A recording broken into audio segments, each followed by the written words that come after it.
Assalamualaikum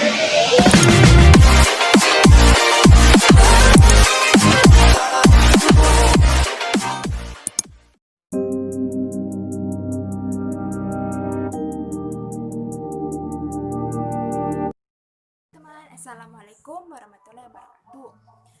Bagaimana kabar teman-teman semua? Saya harap teman-teman semua dalam keadaan baik dan selalu dalam lindungan Allah SWT.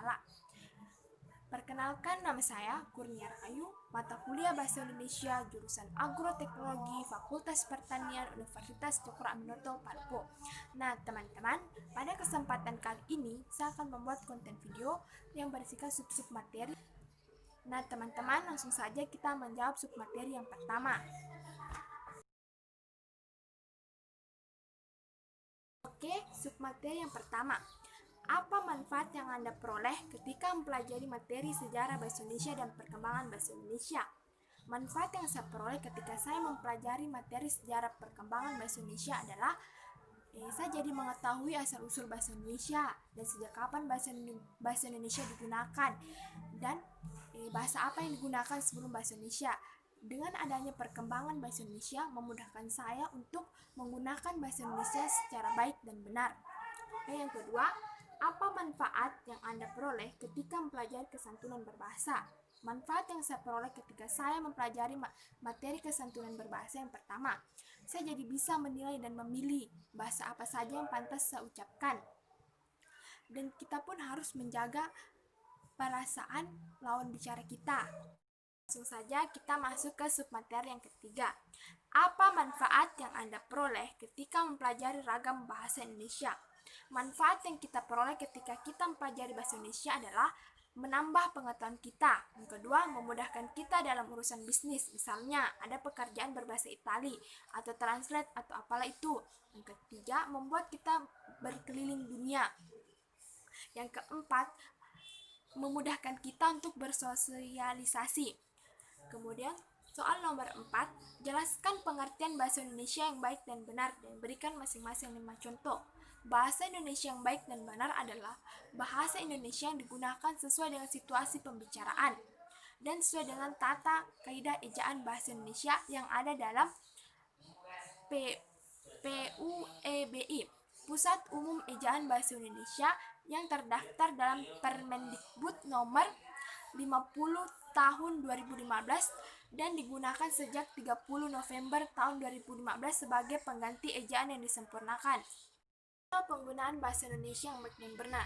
Pertama, Bu, berapa nih harga togenya? Kedua, ke pasar Tanah Abang, Bang, berapa? Ketiga, apakah kamu ingin membersihkan halaman belakang rumah? Keempat, berapa harga satu buah buku, Mbak? Kelima, Rio, apakah kamu sudah mengerjakan PR? Ke subtema nomor 5.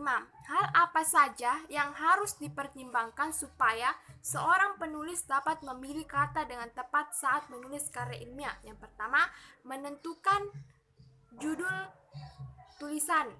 Usahakan judul yang Anda kuasai dan tidak jauh dari kehidupan Anda. Yang kedua, membuat kerangka tulisan. Yang ketiga, mencari referensi data. Yang keempat, menuangkan tulisan. Yang kelima, memilih foto dan judul. Yang keenam, mengedit tulisan. Yang ketujuh, posting dan bagikan tulisan. Ke subtema nomor 5.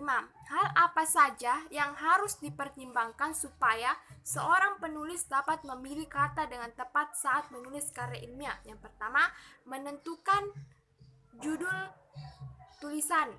Usahakan judul yang Anda kuasai dan tidak jauh dari kehidupan Anda. Yang kedua, membuat kerangka tulisan. Yang ketiga, mencari referensi data. Yang keempat, menuangkan tulisan. Yang kelima, memilih foto dan judul. Yang keenam, mengedit tulisan. Yang ketujuh, posting dan bagikan tulisan.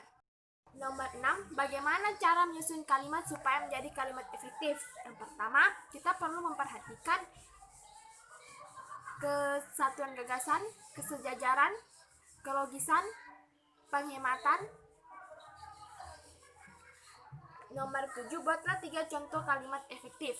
Yang pertama, dia tidak hadir di acara itu karena dia tidak diundang. Yang kedua, hadirin berdiri serentak karena melihat presiden akan datang. Yang ketiga, harga minyak dinaikkan atau dibekukan secara luas.